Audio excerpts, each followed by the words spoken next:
Hello, friends. Welcome to another episode of the Rotoworld Football Podcast. It's the official one, not the fake ones, the official Rotoworld Podcast. My name is Josh Norris. That's Ian Hartitz.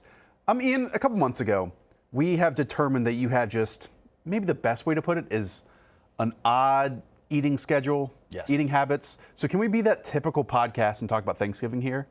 Because how do you consume Thanksgiving if you only eat one meal a day and usually at night? Best holiday of the year.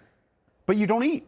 I do on Thanksgiving. I mean, who doesn't eat on Thanksgiving? I will say I love cranberry sauce. That's maybe my favorite part of Thanksgiving. And a lot of people don't like it. They call it like a condiment, which is ridiculous. It's a great piece of Thanksgiving. Are you saying that cranberry sauce is a side? Yes, it is its No, own it's a topping. plate. That's ridiculous. What do you put cranberry sauce on top of? It's a topping. You put it in a bowl and you eat it out of it. What other topping do you do that with? Ketchup?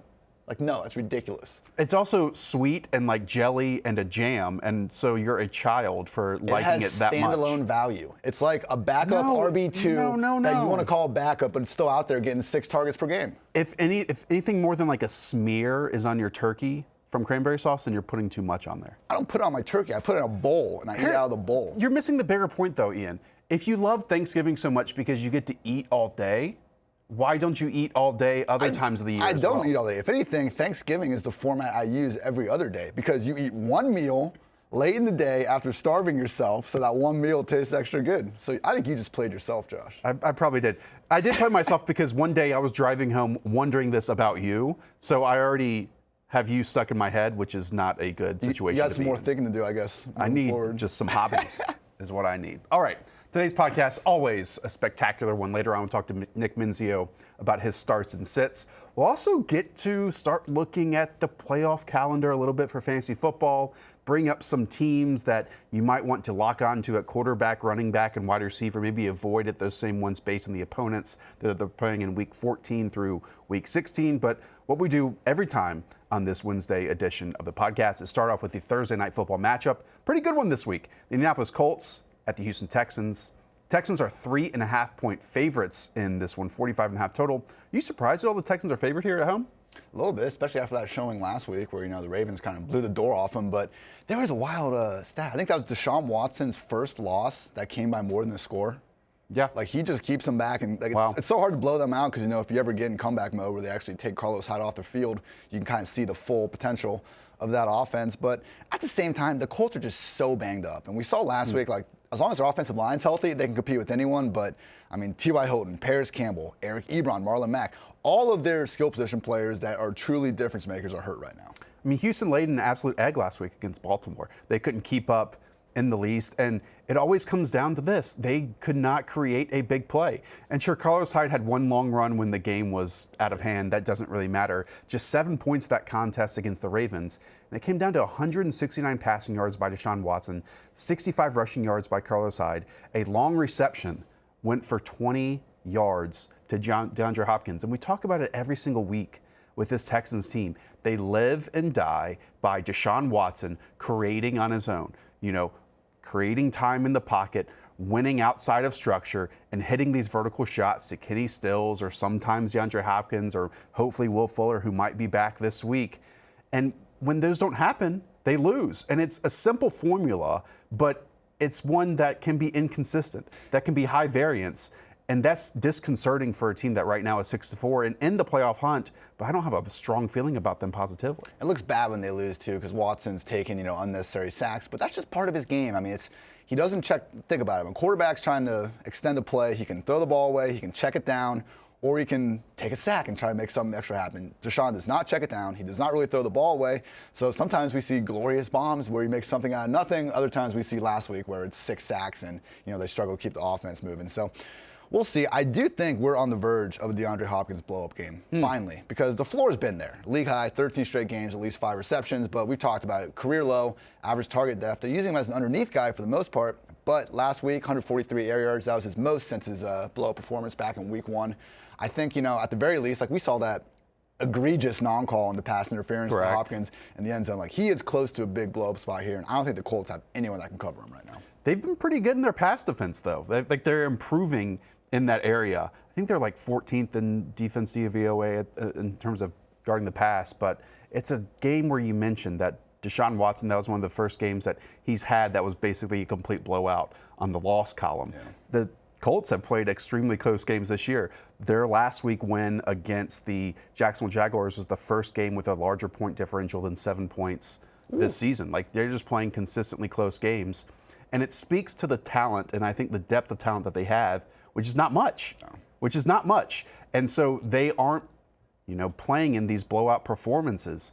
And because of that, this close win-game ratio kind of regresses either season over season, most likely not during the season, but it speaks to how good this team is coached. And Frank Reich is just such a good coach, and I don't think that they have superstars on the defensive side of the ball, but they're getting it done there. Obviously, offensive side of the ball, they haven't had superstars without T.Y. Hilton, but if he does reemerge and come back in this game, which is a possibility if he does get cleared, that adds, to me, a huge swing in favor of the Colts, again, despite them being dogs here.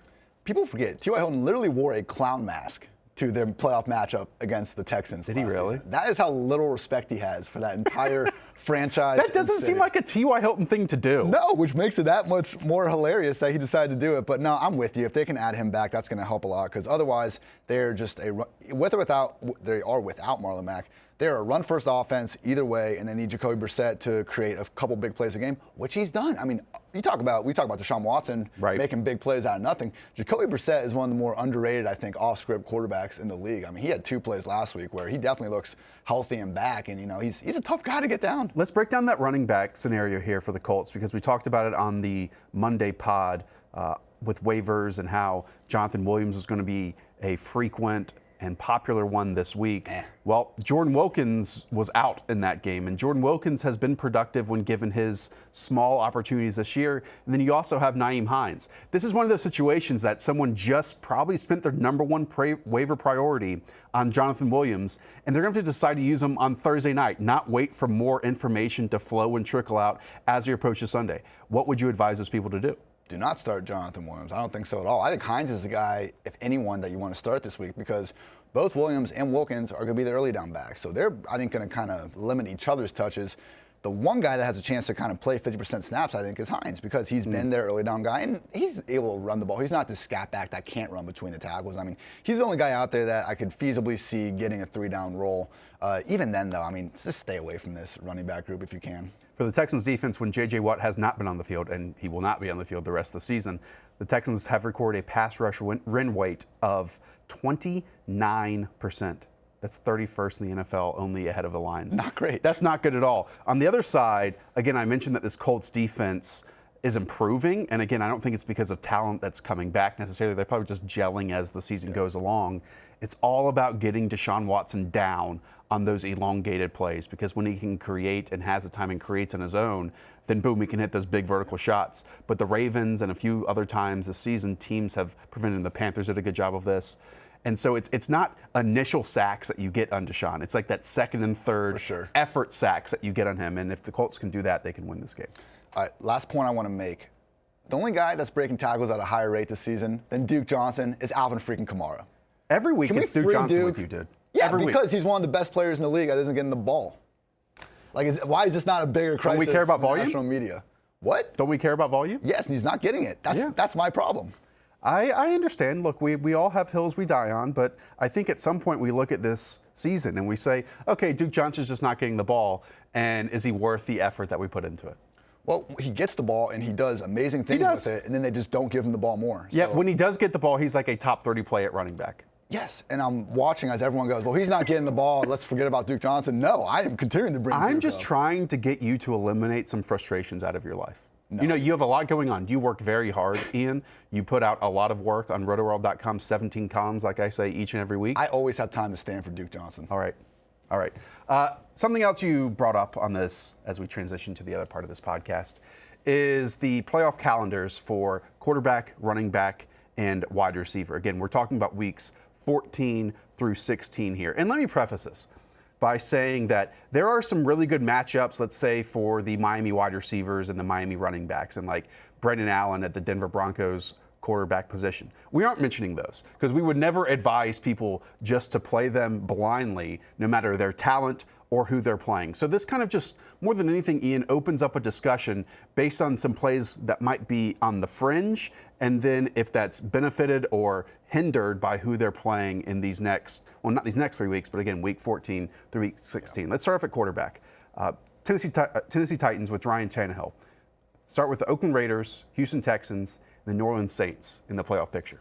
Yeah, he's set up well. And look, Tannehill's already been a good fantasy quarterback since he took over in Week 7. I mean, he's one of only 10 QBs averaging at least 20 fantasy points per game in that stretch. In a league that now has Lamar Jackson, Josh Allen, and Kyler Murray, and pretty much no other consistent running quarterbacks, Tannehill's kind of given us that. 38 and 37 rushing yards over the last 2 games, multiple touchdowns with 300-plus yards in all 4 starts. I mean, like, why was he not playing earlier over Mariota with these types of numbers? So, I mean, he's been keeping them competitive. You know, there's going to be Derrick Henry weeks in this stretch, but at the same time, he's got Corey Davis, he's got A.J. Brown. There's talented guys out there, and I don't think any of these matchups against the Raiders, Texans, or Saints are going to be games where, you know, Titans are going to run away with it and, you know, just feed Derrick Henry. So I think Tannehill, in this end of the season stretch, will have the volume to do what he needs to do. The Saints pop up here a couple more times, and I don't want to repeat myself each time they do pop up. But I think they are a defense we should be a little more concerned about. Obviously, the Raiders and the Texans, not at all. But again, that's talking week 16 here with the Tennessee Titans. And I don't think in your fantasy championship, if you're playing Ryan Tannehill, but again, we are going to talk about the wide receivers a little bit later on. Let's go to the Tampa Bay Bucks. Their week 14 through week 16 looks like the Indianapolis Colts at the Detroit Lions and the Houston Texans. Jameis Winston throws a lot of interceptions. In real life, not a good quarterback.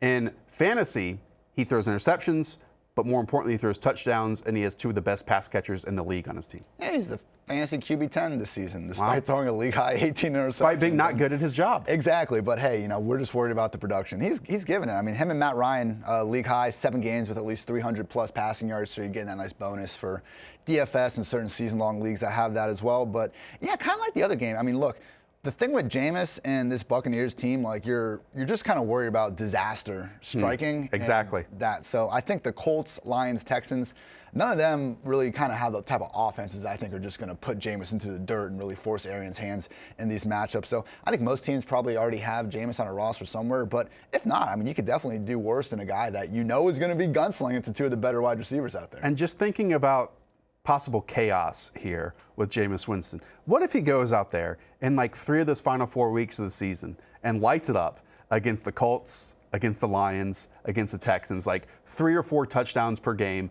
no interceptions. Heading into the offseason, does that Jameis Winston narrative change? Because we know how quickly it can in the eyes of people in the final 3 or 4 weeks of the season. I'm for that. Not for that because it's Jameis Winston, just for it because I'm team chaos all the time. I want Jameis Winston to be the Las Vegas Raiders starting quarterback. So that would kind of ruin those plans for me. But we'll talk about Derek Carr in a little bit. We'll see. Okay, Cleveland Browns are next, staying with the good here, the good schedules in your fantasy playoffs. The Cincinnati Bengals in week 14, Arizona Cardinals in week 15, and the Baltimore Ravens in week 16. Obviously, Baker Mayfield, we are talking about here. Baker Mayfield and the Browns have rebounded a little bit in recent weeks. From the eye test, it looks very positive. The yardage totals are not very high. We know against the Buffalo Bills, 238 yards, Pittsburgh Steelers, 193 yards, but he does have 2 touchdowns throws in each of those performances as well.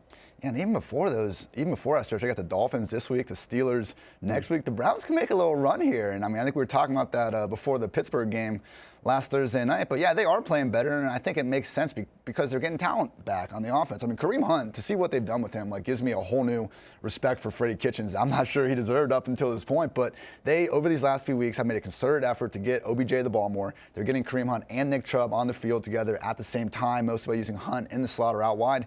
They're getting their best players on the field, and we've seen the results with Baker Mayfield so far. David Njoku is their returning player, and that's only going to help matters because I think Demetrius Harris and Ricky Seals-Jones, while they can do okay things, neither of them is anything resembling Njoku in terms of just a 3-down tight end. So I think the best days are still to come with this offense, and you know, we've seen Baker's ceiling. I know it hasn't been all that prevalent in 2019 compared to 2018, but Bengals. All right, don't play them against the Ravens, but Bengals and Cardinals in 14 and 15, absolutely. I was going to mention that. Like, we mentioned the Ravens here, and this isn't a clean matchup for 3 straight weeks for all of these positions and players, but the other two, absolutely. And you mentioned Kareem Hunt's name. I have been stunned a little bit, surprised at how heavily he's been incorporated so early on. I mean, basically Nick Chubb had 1,000 yards rushing before he even stepped on the field. And they're not using him as a runner. They're using him obviously as a receiver. And it's not just out of the backfield. They're like lining him up as a true wide receiver in the slot, a little bit out wide, and asking him to run these shorter patterns, obviously, but get the ball in his hands. And that little element, that little injection of hope that this Browns offense needed, and if they cut down the penalties and everything else that has come with the Browns this year, that's been awful. Baker Mayfield could not save someone's fantasy season, but it would be interesting with how many positive thoughts so many people had about the Browns heading into the year. If heading into your fantasy championship, the Browns are a major reason why you are there. Let's close out this quarterback position with a bad matchup, and it's the Kansas City Chiefs. And so this is going to test us a little bit because Patrick Mahomes here in weeks 14 through 16 faces the Patriots, the Broncos, and the Bears. 3 of maybe the top 8 defenses across the NFL. You're never going to bench Patrick Mahomes in those situations for someone like a Ryan Tannehill. Have like Lamar Jackson. Right, but never for someone like a Ryan Tannehill or a Jameis Winston. But tapering your expectations in your fantasy playoffs can be difficult, especially with someone like Mahomes who helped you racked up wins earlier in the season. Yeah, I think that's all we got to do. Like, just temper the expectations because these are tough matches. We saw the Patriots last season held the Chiefs under 10 points in the first half in both those games. You know, we saw him kind of get in comeback mode, but the problem this year is I'm not sure if we're going to see him in full-on comeback mode in this spot because the Patriots can't really score points all that frequently. They can score points, but they're not consistently moving the ball on offense like we've seen in years past. And then the Broncos, you know, obviously his numbers in that first game were terrible because he got taken out in the second quarter, but even going back to last year and stuff, we've seen them have a little bit of success against Mahomes. Maybe the Bears will just be quitting on their team by week 16. I'm not really sure what to think about that one. But, yeah, like you said, temper the expectations. Never bench Mahomes. But I think it might, and we'll talk about this more in the wide receiver section. But if anything, like, I'm more worried about the DeMarcus Robinsons, the Mecole Hardmans, the complementary options in the offense. If you have Mahomes, if you have Tyreek Hill, if you have Travis Kelce, they're in your lineup. Let's talk about that for a second because since the Chiefs are on a bye this week, we won't be talking about them in the preview episode tomorrow. What do you think of Patrick Mahomes and the Chiefs' offense performance on Monday Night Football against the LA Chargers? I thought it was maybe Mahomes' worst game that we've ever seen him play, and I thought it was optimistic that he showed that rushing floor that he offered, and especially coming back from the knee issue just a couple weeks ago. But when you don't have Tyreek Hill in that ball game, DeMarcus Robinson wasn't stepping up like he was earlier in the year. Sammy Watkins is just so irrelevant in the NFL right now. It's a little worrisome. We don't know if Tyreek Hill is going to miss any time at all. But Mahomes isn't Mahomes right now of 2018. And I'm not saying he's necessarily playing that much worse, but that touchdown regression was just going to hit no matter what. Yeah, I don't want to take away too much from that game because, look, the Chargers defense actually has been playing pretty well lately. We saw them shut down the Packers in a game that we figured the Packers would roll through too. So obviously losing Tyreek changes that entire offensive outlook, but moving forward, I think they'll be fine. It was a weird game in Mexico City on Monday night when you lose That's fair. The focal point of your offense less than 5 minutes into the game. So. And I always feel like I have to review what I just said so people don't think I'm like being super critical of the Chiefs and don't think they're good. I think they're awesome. I think Patrick Mahomes is awesome. It was just the last exposure we have of this offense. And it was his worst performance of his career. It was. I mean, it's, we can say that and not be mean about it. It's what happened. It's truth. Flipping to the running back position to start with the good. The New England Patriots backfield has not been good, but again, the schedule in your fantasy playoffs is very good. The Kansas City Chiefs, who are atrocious against the one, the Cincinnati Bengals, who are atrocious, and the Buffalo Bills. Those are the final 3 for your fantasy season. Sony Michel, this is how I'm thinking of this. Remember the way he ended last year, and he ended the playoff and the Super Bowl run. It was like multiple 100-yard games, multiple touchdown games. He's the reason why that's the reason why some of us wanted to draft him this year. What if that's how they end this year? I mean, the offense is different this year than it was last, and a major part of that is offensive line play. The offensive line is just not playing nearly as well. But getting Isaiah Wynn back for a couple games before this happens, it'd be tough to trust the Patriots backfield, but based on the schedule, you might have a little bit more optimism than you thought before. And if anything, like to me, this is a sign that you want, if these Patriots running backs are available in a waiver wire, like get them on the bench, because any of White, Michelle, Burkhead, if one of them gets hurt, like the other two are instantly very viable fantasy starters here. Because I mean, Brandon Bolden's been their RB4, but he's not getting more than a few snaps per game. But I mean, I agree with you with Sony, but with that said, if Sony gets hurt, then Rex Burkhead all of a sudden is going to be looking at 12 to 15 touches. Freaking league winner, maybe. Exactly. So, as the current state, last 4 weeks or so when they've had all these guys, James White been at 42% snaps, Sony only 31. It's been really tough to take anything away, and we've talked about this all year. Like, the offense is not what it's normally been. No. They are third in points per game because of their defense. They are 24th in yards per play. Like, if that holds, this will be the first time since 2003 they finished outside the top 20 offenses in yards per game. With that said, Isaiah went back. It would make sense if Brady and them continue to figure it out as N'Keal Harry's more involved, Sanu's getting more integrated. There's reason to believe that they could start to peak at the end of the season, and with this schedule, probably be through the run game. There's a lot of worry, like across the NFL landscape right now, of is Tom Brady done?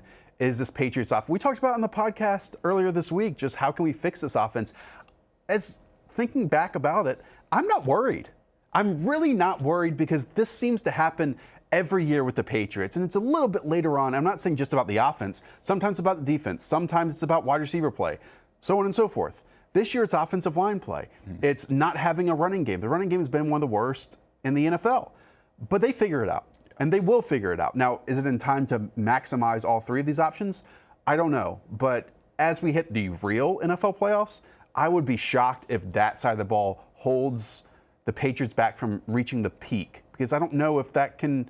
I mean, we just haven't seen that happen to any Patriots team. I don't think we've seen the Patriots' real offense yet, because I think that what they really want to do is they want to have Sanu and Edelman in the slot, and then Harry and Dorsett on the outside. Ben Watson's been lining up in the slot like on 70, 80% of his reps. He's basically been a slot wide receiver. We know Sanu's got that size. I just think if you use that 4 wide receiver set as your base, you can spread them out and actually get your best players in the field. But we'll see what they do. Going from one backfield that has not been good to another backfield that has not been good, the Chicago Bears. They have the Dallas Cowboys, Green Bay Packers, and Kansas City Chiefs during your fantasy playoffs. David Montgomery, like Sony Michel, is not breaking tackles. He's not creating on his own. And this Bears offense is putrid. It's awful. Yeah. It's expected. It's consistently bad. And I don't know how, because I mean, people drafted Dave Montgomery in round 3, round 4, if we can remember back to those days. Feels like an eternity ago. But again, these 3 matchups that they have are positive ones. Are you to the point where you think, yeah, why not? I've made my playoffs. Why not take a shot here with Dave Montgomery? See, they're positive matchups, but like I was talking about some of the quarterbacks, like with the good game script. This is awful potential game script for Montgomery. Each of the Cowboys, Packers, and Chiefs could easily blow out the Bears in these spots. And when you got Mitch Trubisky kind of orchestrating the whole offense, it's hard to be too confident in this. The big issue, though, that I saw last week in particular was, maybe it's because Montgomery, I think it was his knee. He was kind of banged up throughout the week in game time decision. But Tariq Cohen's season high 32 backfield snaps in week 11. 14 touches. He's not going away. And, unlike some of these other players we've talked about, like Montgomery, if everything sets up great, he gets 15 touches versus a good run defense. I feel confident that he can produce at least a fantasy viable role with that. I'm not so sure it's going to be with that stretch, though. So while the numbers say these 3 matchups might be good, our eyes tell us that they probably are bad, because one, Mitch Trubisky's bad, or it might be Chase Daniel at that point. So matching up and keeping up with the Cowboys offense, the Packers offense, and the Chiefs offense likely is not attainable. Well, I also put more stock in, I think, pass defense than run defense. Like, I look at these teams, the Cowboys, the Packers, and Chiefs. They've all been bad against the run this year, but like teams can just add more guys to the box and distinguish run games. Like we've seen over these last few years now, if you're a defense that might rate poorly, but you're good against the pass and not so good against the run, you can still turn it up for stretches. Especially against a back like David Montgomery, who has like 2 long plays this season. And it's brutal, man. I don't know how many times we all heard the college broken tackles stats coming out, and he's 35th out of 49 backs in elusive ratings. So. Interesting.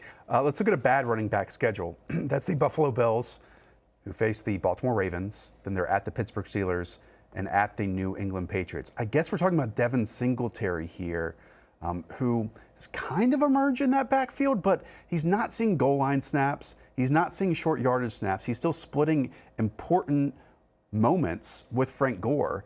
And I'm not sure if you're ever going to get to your fantasy playoffs with Devin Singletary's in your starting roster. Singletary's getting the snaps, but they're still getting Gore like double-digit, low-end rush attempts per game. The biggest issue, I think, is just Josh Allen. I mean, this is tough matchups, too, that you need to concern yourself with, but Josh Allen is the league's biggest vulture, I think has been for the last 2 years. The only players with more rushing touchdowns than Josh Allen are Gurley, Henry, Jones, McCaffrey, and Connor. That's it. Like, this guy, when they get inside the 10-yard line, Josh Allen is looking to take off and score, and it's impacted his running backs. I mean, he's had 21 starts to this point. There's been more games where his running back has finished as an RB3 or worse, 13 of those, versus RB1 or 2. It's only 8 times. So it's been consistent. Last year we saw shady splits with and without Josh Allen in the lineup, pretty severe. And this year we're kind of seeing it again where, yeah, Singletary, I think he's good. And when he gets 20 touches in the game, he can do good things with them. But with Gore still annoyingly involved, and with, again, Josh Allen taking all the truly fantasy-friendly opportunities, I think you're going to want different options in the playoffs. He's the best runner on the team. It's that simple. Wide receiver, good Indianapolis Colts with T.Y. Hilton and Zach Pascal. They face off against the Tampa Bay Bucks, the New Orleans Saints, and the Carolina Panthers. Zach Pascal was a nice story. Again, I don't know if you can really say, is he really number 2 there that we won, or you think it's Paris Campbell? It could be, or is Devin Funchess ever going to come back? Possibly. Another good point. But I really think this just focuses on T.Y. Hilton, and you're not benching T.Y. Hilton no matter what because he's one of the best playmakers in the NFL, no matter situation. Not even if there's a fire. So this just helps him. I mean, it really does help him. Tampa Bay's defense has been bad against the pass. Again, I think we're kind of underrating the Saints based on early season performance, and Carolina's just completely tanked it. I don't know if you want to add anything here. If Marshawn Lattimore gets back for the Saints, that's definitely more of a matchup to concern yourself with. One thing I would note, Eric Ebron's essentially a wide receiver. He spent 67% of his snaps in the slot and out wide. They've been using him a lot more recently. I know he's banged up right now, but if those snap rates persist, I think we can really feel good about firing him up as a low-end tight end 1 in the fantasy playoffs. 2 more. Another good, Tennessee Titans with Corey Davis and A.J. Brown have the Oakland Raiders, Houston Texans, and again, these New Orleans Saints. Man, like you were talking about with Duke Johnson, I've kind of been there with A.J. Brown. Like, just give this guy more than 4 targets a game and he can explode. He has been crippling himself a little bit with some drops here or there, but I'm also at the point where, like, that's just not who the Titans want to be. You know, that's just not. They want to run the ball 25 times with Derrick Henry. Brian Tannehill might spread it around to Corey Davis and Jonnu Smith and A.J. Brown. I'm to the point where maybe 2020 I'm looking at A.J. Brown having 6+ targets a game. I mean, these are not safe plays for all those reasons that you just mentioned. But with that said, we know A.J. Brown's really, really good. We know Corey Davis, as long as his hip injury isn't too bad, is really, really good. Or at least I believe Corey Davis is good. I'm not sure your exact opinions on him. But, yeah, we're getting the Raiders, Texans, and Saints. You know, talked about Tannehill and the good things he's done in this short stretch where he's been starting. It's not the highest floor situations, but when you got talented receivers and great matchups that could get some decent target share, yeah. We mentioned that Patrick Mahomes has difficult matchups in weeks 14 through 16. That means the same can be said for the wide receiver spot. Again, that's the Patriots, Broncos, and Bears. This means something for Tyreek Hill, kind of, because if Tyreek Hill's healthy, you're playing him no matter what. But more than anything, this means something for if anyone's playing Mecole Hardman, if you're still playing Sammy Watkins, if you're thinking about playing Demarcus Robinson. In these situations, you're not going to play any 3 of those names. Watkins is the only one that still leans towards a little bit. No. You expect more from a player who is getting paid over $10 million a year, I believe, who had that week 1 performance and basically since then did absolutely nothing. Like, the opportunity was there against the Chargers for him to be the team's wide receiver 1, and he didn't do it. He's a lost cause at the wide receiver position. He's wide receiver Kristen Michael. Oh, how dare you. He's just not going to perform. No matter the situation, no matter being attached to Patrick Mahomes and Andy Reid. Sammy Watkins is just, he exists. He exists as a idea that, yes, I want have attachment to this Chiefs offense, and you don't. You don't want attachment to Sammy Watkins. Do you think Sammy Watkins or Mecole Hardman scores more points in weeks 14 to 16? Probably Sammy Watkins, but who cares? Who cares? Touche, you win this round. Time now for Nick Mensio. His starts and sits column. You can check out the entire list up on Rotoworld right now. Nick, let's start off with Phillip Lindsay. You think he's a start this week against the Buffalo Bills? Last week, against the Vikings, he did have 16 carries for 67 yards plus 2 receptions. And I believe there were some reports that he was expected to see the bulk of the backfield. Yeah, and that's exactly what happened. He played a season-high 65% of the snaps in the loss to the Vikings.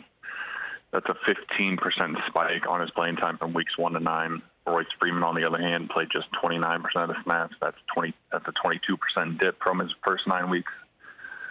As you mentioned, Lindsay out-touched Freeman 18-9, though neither back really did a whole lot from a fantasy perspective. Lindsay turned his touches into just 75 scoreless yards, but unlike the Vikings, the Bills field an extreme run funnel defense. Buffalo is 26th in DVOA compared to 9th versus the pass. Opposing running backs average over 4.58 yards per carry against the Bills. Buffalo is 18th in rushing yards allowed per game and 19th in fantasy points surrendered to running backs. Nick Chubb and Kareem Hunt both combined for 24 carries for 146 yards against Buffalo in Week 10. Adrian Peterson had 18 carries for 108 yards against Buffalo in Week 9. Jordan Howard and Miles Sanders both found the end zone. Buffalo averaged over 4.6 yards per carry against the Bills the week before that. So, I mean, Lindsay's the current RB20 and a half PPR points right now and has been targeted one fewer time than Freeman, but I think there's enough meat on bone here for Lindsay to rack up 16 to 20 touches in what should be a competitive game. Yeah, it's looking great for him this week, and honestly moving forward too. We got the Chargers, Texans, Chiefs, and Lions coming up. All those squads are 20th or worse in fewest PPR per game allowed to opposing RBs. Nick, I feel like we can cautiously kind of approach Lindsay as an RB2 moving forward. Yeah, I totally agree with you. And then, I mean, the Broncos don't want Brandon Allen to air the ball out 39 times like he did last weekend. They definitely want to lean on this running game. And then, I mean, I could see Lindsay as a ceiling for him with 25 touches in the spot. Let's next go to Tyrell Williams against the Jets. You also think he should start this week, Nick, in your fantasy football lineups. Last week against the Bengals, he had 4 targets, only 4, and only 4 receptions for 82 yards. You know, if I can just have the floor here for a moment, I got into a Twitter argument with Raiders fans here actually last night. Stayed up way too late. Never advise that for anyone. And Nick, what they brought up is that Derek Carr has been extremely efficient on downfield throws this year. And they were mad because prior to the season, I talked about how he doesn't throw the ball down the field. He's still not throwing the ball down the field. He's 22nd in attempts of 20-plus yards down the field. And in terms of the percentage of his passes this season, he's 26th in how many throws are downfield. But he's been incredibly efficient, and I'm sure that's playing into the hand here of Tyrell Williams this week. Yeah, I mean, I think Raiders fans on Twitter are probably the most ruthless. I think me, you, and Rotopad have all been getting some heat from them over the last couple weeks. But, I mean, like you said, you hit the nail on the head with everything on the field. But when he does, he's pretty good at it. I don't know if I'd go pretty good, actually. Even he's decent at it. But he doesn't push it down very often. After seeing 6 targets per game, weeks 1 to 4 with a touchdown catching, all 4 of those games, Williams' targets have dipped to 4.75 per week over the last 4. No touchdowns in his last 3 games, but the good news is he still commands the lion's share of the air yards for Oakland. He did play a season-low 75% of the snaps last week against the Bengals, however, and has been in on just 83% of the downfield since coming back from his foot injury. Still a solid clip, but Williams played at least 92% of the snaps weeks 1 to 4. Hunter Renfrow and Zay Jones have taken on increased roles with Darren Waller being an every down tight end, dominating team targets, but I still think this spot represents a terrific bounce back spot for Williams. The Jets are nails against the run, but they're pretty bad against the pass, 21st against and passing yards allowed, and they've allowed the 3rd most fantasy points to opposing wideouts. Darius Slayton had 10 catches for 121 yards and 2 touchdowns against the Jets 2 weeks ago. Golden Tate also caught 2 touchdowns for the Giants in that same game. Preston Williams had 5 catches for 72 yards and 2 touchdowns the game before that, before tearing his ACL. Devontae Parker had 4 catches for 57 yards and a score in that game for the Dolphins. And both Chris Conley and DJ Chark found the end zone the game before that against the Jets. So, I mean, everything's looking good for Williams this spot, even if the target count's been a bit low. And I think a lot of people are pointing to Derek Carr having probably his best season since 2016. I think that's fair to say. This season is way better in 2016. Well, and I would say what both did well, though, it's not, his second year in a system. It's offensive line play. Like, the offensive line in 2016 was one of the best in the NFL. And this year, they've been one of the best in the NFL. And so while, we criticize Derek Carr and John Gruden heading into the year, the person we should really apologize to is Tom Cable. Yes. Now, that's not to say that Tom Cable was a good offensive line coach back in the Seattle days. He was awful. He didn't know how to acquire talent at that position, and he didn't coach them well either, but he's doing a great job with this unit, and it's trickling down to the rest of this offense in the running game and the passing game as well. All right, let's start on your sits, Nick. Ronald Jones is one of those names. You know, a couple weeks ago, we were kind of optimistic about Ronald Jones because Bruce Arians came out and said, yeah, we need to give Ronald Jones more touches. Well, last week, he gave Ronald Jones 4 carries for 13 yards and just 2 catches. Against the Atlanta Falcons this week, this has kind of been a resurgent defense, Nick, and you don't advise starting Ronald Jones. Yeah, I remember talking about Jones a couple weeks ago with you guys on the same exact pod. He played 55% of the snaps against the Seahawks in Week 9, handled 20 touches for his second time this season. But after that game, Bruce Arians admitted Jones earned and deserved more work, but in the 2 games since, his snap rates have been 45% 2 weeks ago and 29.9% last week. Touch counts of 19 and 6. The 19 touch day was pretty skewed with 8 catches against the Cardinals, considering he entered that game with 8 catches for the entire season. But the Bucs got rocked by the Saints last week, putting Jones in extreme negative game script situation. Dari Ogunbowale is Arians' preferred pass game at catch-up mode back, and this Bucs-Falcons game has a sexy 51.5 point total, but the Bucs are 4-point underdogs going on the road against an Atlanta defense that, like you just said, has been playing lights out the past 2 weeks since their bye. They shut down the Saints 2 weeks ago and then limited the Panthers to 3 points last week in Carolina. So this game getting away from the Bucs is a real possibility. I mean, I just think Jones is a super scary RB3 play with like a really scary floor. The problem here is that it's a 3 RB backfield. We could live with this if it was 2 between Jones and Barber, but Dari has just been as involved. On the season, Ronald Jones has played 221 snaps. Dari is at 213, and Peyton Barber is at 208. What a mess. Don't trust anyone. Do not trust anyone in the Bucs backfield, I should say. All right, let's close it out with Curtis Samuel against New Orleans Saints. Again, another sit from you, Nick. Look, I'm the biggest advocate, one of them, along with Ian, for Curtis Samuel in the football universe, okay? But I understand why you want to sit him. I mean, just 7 targets, 4 catches, 25 yards last week against the Atlanta Falcons. The only 2 good things in the Panthers offense right now are Christian McCaffrey and DJ Moore, and it's because the quarterback can't support anything else along with the offensive line play. Yep, 100%. DJ Moore and Christian McCaffrey are very clearly the top 2 options in this offense right now, with Samuel fighting for what's left with Greg Olsen. Kyle Allen completely bottomed out last week against the Falcons, leaving, no confidence in this passing game, headed into a tough road environment at the Superdome. New Orleans is top 8 in both pass defense DVOA and opponent yards per attempt. I mean, Allen crumbles under pressure, should see a lot of it this Sunday. This game's 47-point total is 3rd highest of the week, but the Saints are massive 9.5-point home favorites. Carolina's implied total of 18.75 points is 5th lowest of the week. Samuel settled in more of like a touchdown-dependent wide receiver 4 against the Saints defense that's number 6 in opponent plays per game. I mean, since the Week 7 bye, Samuel is averaging a healthy 8 targets per game, but he's failed to top 46 yards.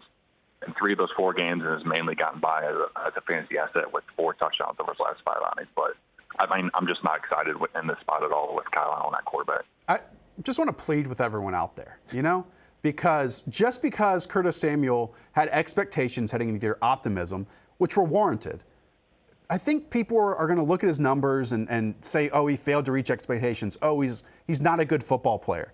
No, good football players can be destroyed by bad quarterback play, especially at the wide receiver position.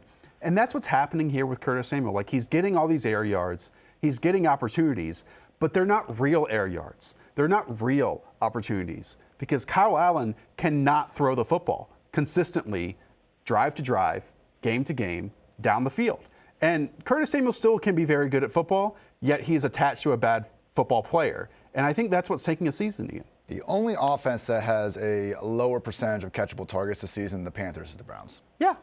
I mean, I don't want to be watch the film guy, but with that said, just look at Curtis Samuel's deep ball targets. Tell me what other wide receivers are going to come down with those. He can be a bad fantasy football play, but that doesn't mean he's a bad football player. And I understand. I hyped him up. You hyped him up. A lot of people did. Matt Harmon hyped him up. But just because he didn't reach your expectations doesn't mean he's bad at football. And I should probably say that about a bunch of people in the fantasy football world. but I feel attached here to Mr. Curtis Samuel because he's a very good football player. And I'm going to be afraid when he goes to like the Philadelphia Eagles and launches off for like multiple 1,000-yard seasons. Anyways, that's it. Nick Mensio, thanks so much. You can check out his starts and sets over on Rotoworld. Great column, like 10 plus names. Awesome work. You can also check out Ian's stuff. He has injury report, injury dashboard. He has taken stock of all 32 backfields. He has the wide receiver and cornerback matchups. He makes me look bad on a weekly basis. I appreciate him. We'll be back later on this week with Hayden Winks, John Daigle, and RotoPat for our game previews episode. Hopefully you enjoy that one. I'm Josh Norris. That's Ian. Talk to you soon. See ya.